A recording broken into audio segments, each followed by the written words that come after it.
Day 6 Every goal needs priority.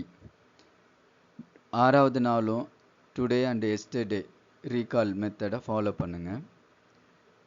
இங்கே நம்மளோட கோல் 100 out of 100 marks வந்துட்டு எல்லா சப்ஜெக்ட்லேயும் வாங்கணும்.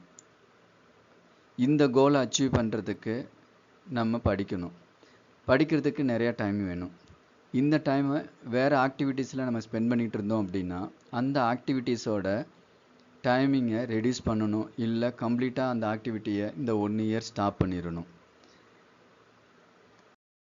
இது சம்மந்தமாக என்ன கேள்விகள் இருந்தாலும் அதுக்கு பதில் கிடைக்கும்.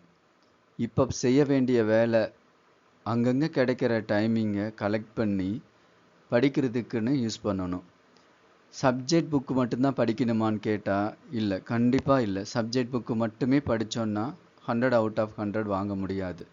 மனப்பாடம் பண்ணி தான் வாங்க முடியும்.